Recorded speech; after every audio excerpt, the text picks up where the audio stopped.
First reading this morning comes from Hebrews chapter 2, verses 10 through 18.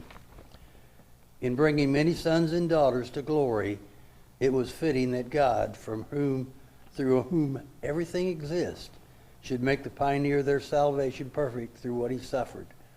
Both the one who makes people holy and those who are made holy are the same family. So Jesus is not ashamed to call them brothers and sisters. He says, I will declare your name to my brothers and sisters. In the assembly I will sing your praises. And again I will put my trust in him. And again he says, here am I, and the children of God has given me. Since the children have flesh and blood, he too shared in their humanity, so that by his death he might break the power of him who holds the power of death, that is, the devil, and free those who all their lives were descendants. For this reason he has made like them, fully human in every way, that he might make atonement for the sins of the people, because he himself suffered when he was tempted. He is able to help those who are being tempted. May God bless the reading and understanding of his holy word. As I was saying earlier, this kind of, it's not epiphany, but it kind of, we're going to pick up a section that's actually after the arrival, and during Epiphany we'll go back to that. But today I entitled it, after I was reading and writing and looking stuff up the other day, The Return to Nazareth.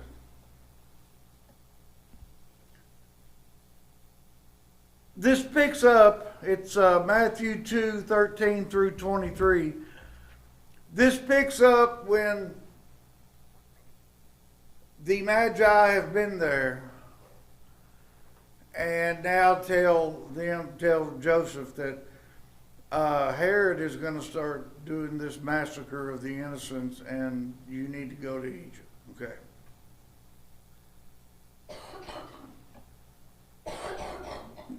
When they had gone, the Magi, when they had gone, an angel of the Lord appeared to Joseph in a dream. Get up, he said. Take the child and his mother and escape to Egypt. Stay there until I tell you, for Herod is going to search for the child to kill him. So he got up, took the child and his mother during the night, and left for Egypt, where he stayed until the death of Herod. And so it was fulfilled what the Lord had said through the prophet, out of Egypt I called my son.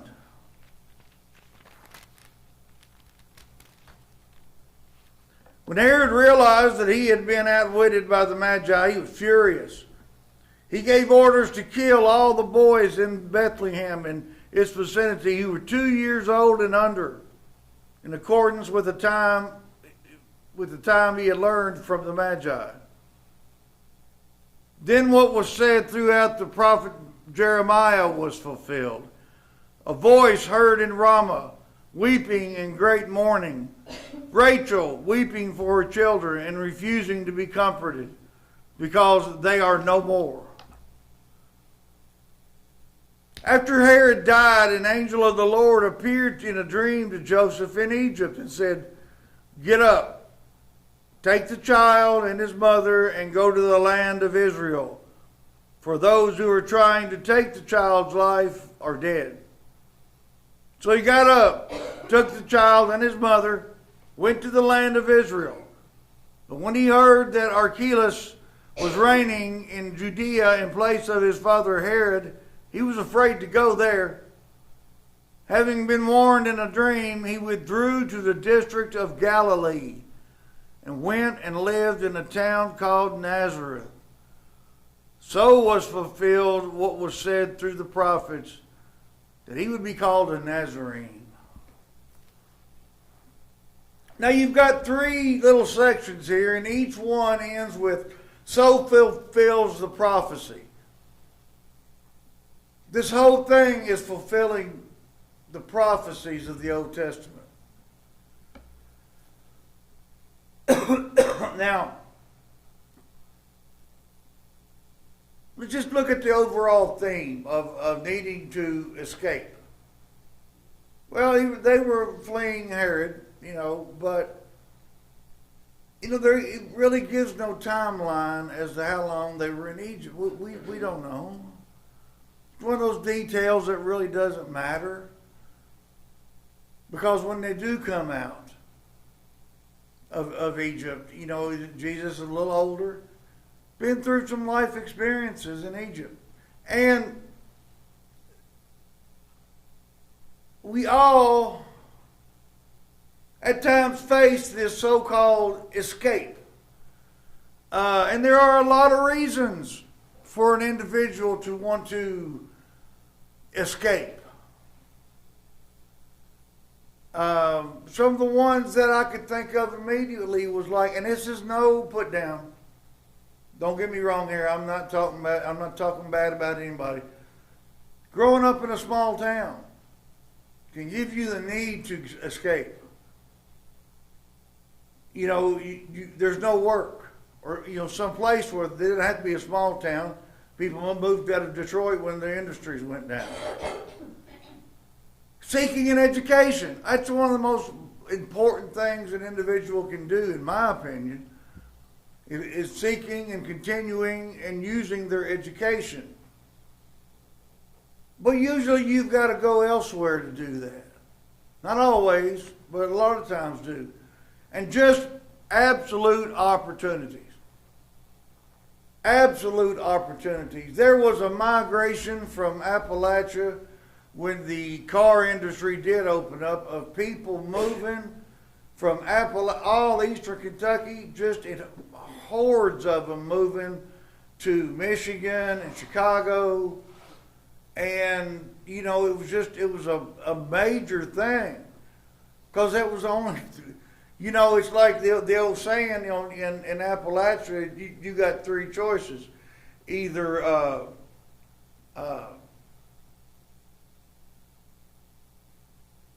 I can't think of the first one. I'm having a thing here. Either coal mine, moonshine, or moving on down the line. That's your choices. And they're not very good ones. So there's always a reason to, and we're given ways. Joseph was given a way, he was told where to go, why to go, and he did it. He obeyed.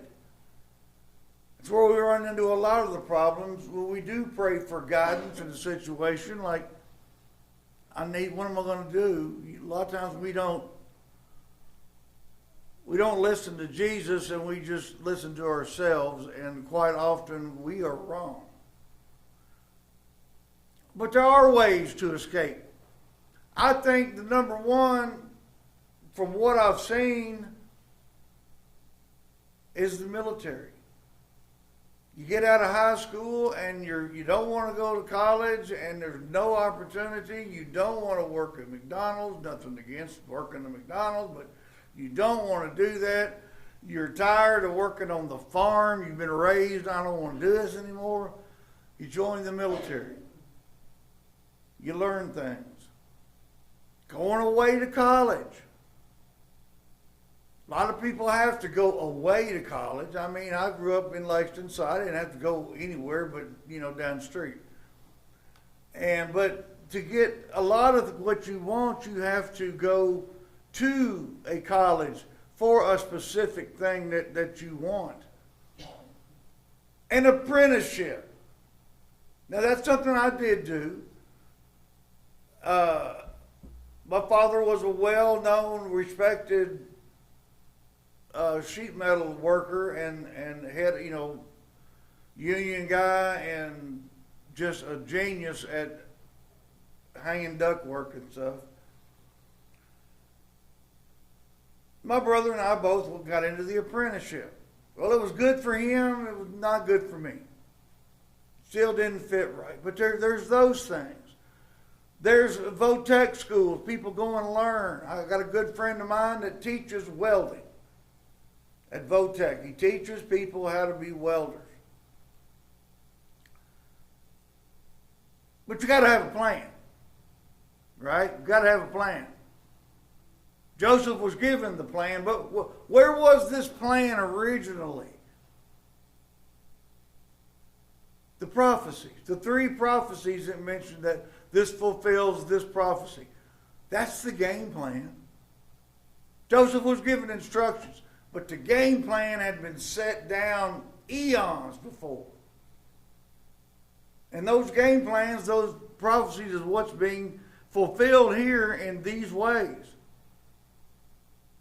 If it's you, if it's individuals, well, number one, man, you got to raise money. The days of just hitchhiking down somewhere and hoping it works out are over. You just can't do that anymore. You've got to raise money to go and actually have something behind you. You've got to do that.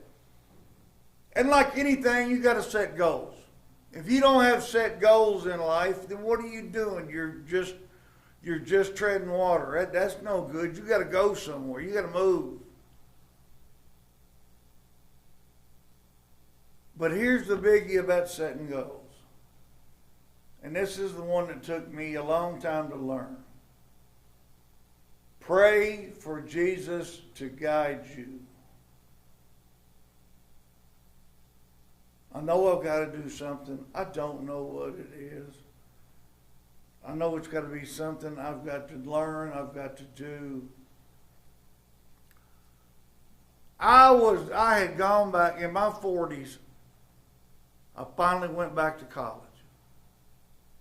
I was a little over halfway through when the whole neck thing, and then I couldn't go to school, and I got expelled because I wasn't showing up, and then that just whole mess happened, and I just thought, well,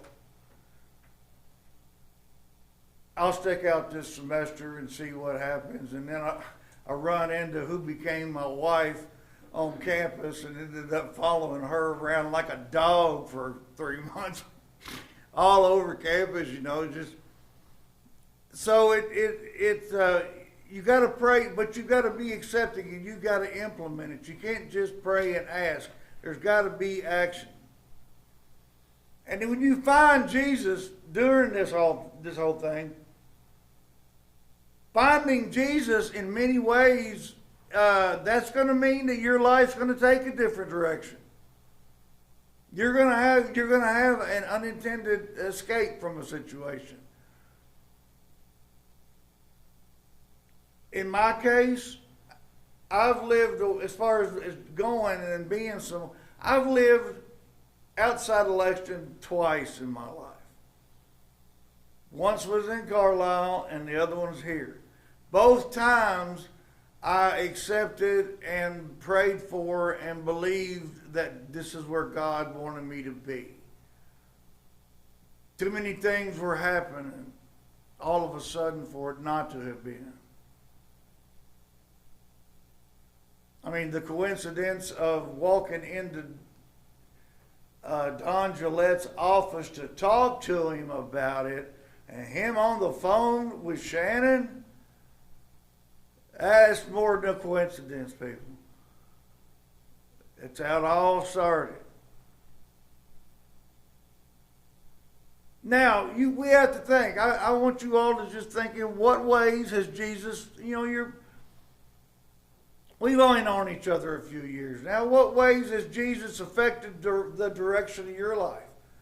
How did finding Jesus suddenly put you in a path that you weren't expecting?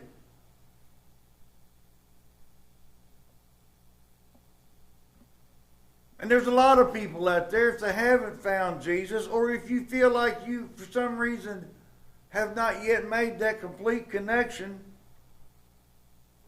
what direction does your life need to go to make that connection?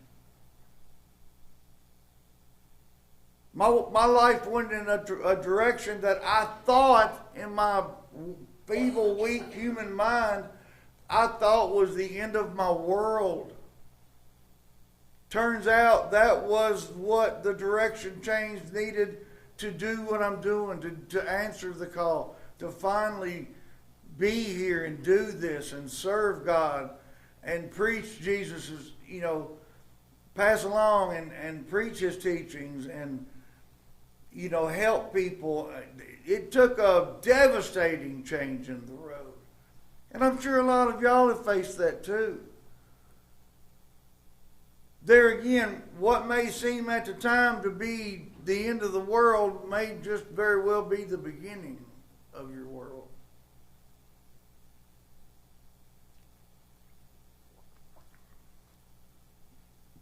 And if you are going to pray and open up to it, divine guidance only comes to those whose hearts are prepared to receive it. You're prepared to receive it. You're not just asking for something and getting it wrapped up in a nice present with a bow on it. You have to be prepared.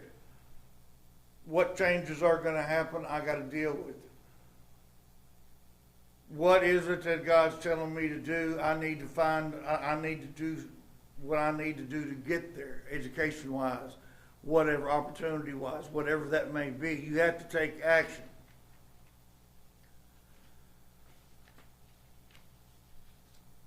And the best thing about escape for a lot of people, just like today, the return to Nazareth. How many people y'all know that went away from your hometown, wherever it is, and everybody, they just thought, well, they're gone. They'll come back and visit, but they're gone for good. And as time goes by, they move back. You ever notice that? Now there again, I'm just my personal things. I have to relate them. Both of my daughters did that. Raised in Lexington, you get, especially Tina, you don't look around to see what's around you. You get, very, content with the way things are. You don't look beyond your city or beyond your little room. And you just don't look and see exactly what is out there and compare it to where you are. You just think that I got to get out of here. I'm tired of this. Got to be something better. Well, both of them moved away they both lived in England for a little while. Totally separate reasons, totally separate things. Different time. Erin went, when she sent her college degree, she went for a year into London. Sarah's first husband was a professor at Newcastle, and they lived up in the northern part for 6 years. And then came back to the United States, and Erin went and got her master's degree at Georgia and thought, let's move to Florida. Everybody wants to move to Florida, right? Erin came up with the best saying. It's probably been said before, but Florida is where bad things go to happen. And she learned that real quick. Sarah goes from England to California to the San Luis Obispo, where they're walking down the beach and Pebble Beach Golf. They're just in the middle and they're just loving it. But as time goes by, it's like, Daddy, it hasn't rained here in 2 years. And it was starting to get a little nasty, stinky. And California will, if you've ever been there, it does. I haven't, but I know people have. Both of them ended up back here. Now, Sarah did go to Cincinnati, but to me, that's Cincinnati, Lexington, that's not, that ain't nothing. But they both moved back here. And they were both old enough and mature enough about that point and said, Daddy, you know what? You were right. It took you long enough to realize that I did one thing right. She says, you just can't beat it around here. There are things as nice as Central Kentucky and Kentucky, but nothing nicer. And they moved back to they stayed back. The cool thing was that the opportunities that they went searching for were right here all along. But now they've got the ability to take care of it. Hey, you're raised in my house where, if nothing else, we're going to eat. And you moved to London on your own, and you suddenly realize, I got to learn how to live on ramen noodles and cans of tuna. You know, and it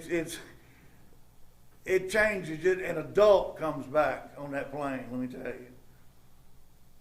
But those are the kind of things, you know, the return. And it was not weird for the angel to tell Joseph to take him to Egypt. That might sound, you know, to us, Egypt is the bad place. It's where the Hebrews left. All this stuff. At the time in Egypt, when he told him that, it was a pretty common thing for the Hebrews to go to Egypt. There were several major Egyptian cities that had established colonies of Jews. They weren't persecuted there yet. They were totally, that was all over.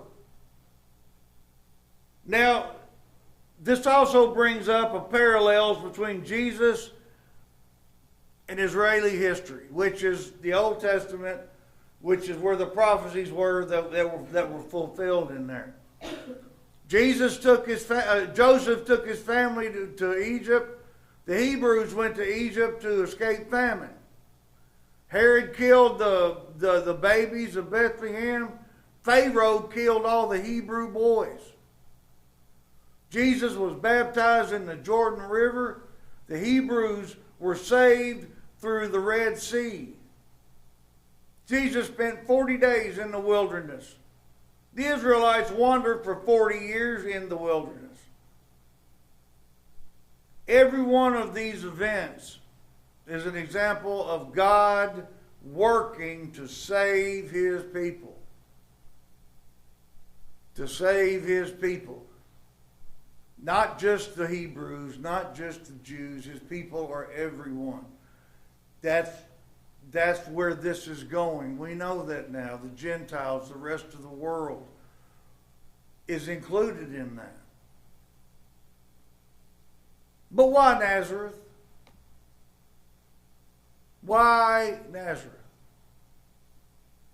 Another good thing about it is, you know, when God tells the angel tells them to go here to this, and they end up in Nazareth.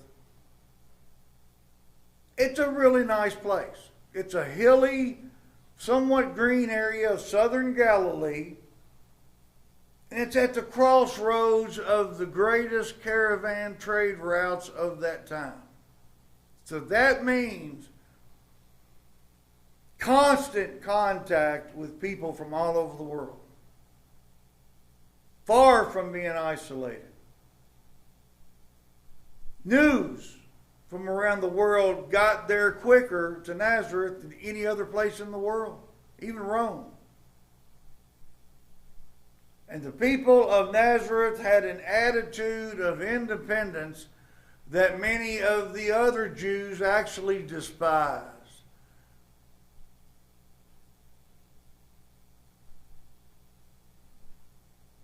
In my history books of Kentucky, there are several mentions of the fact that those Kentuckians are very independent and you don't tell them what to do. Kind of sounds like Nazareth here, doesn't it? Now, why would this be important for telling Jesus to go there? So that in this time that he's growing up, he's exposed to the world. He gets to know his people. He gets to know everything about it. He gets to know, and with that attitude of his, had to have helped him, you know, arguing with these Pharisees when time comes.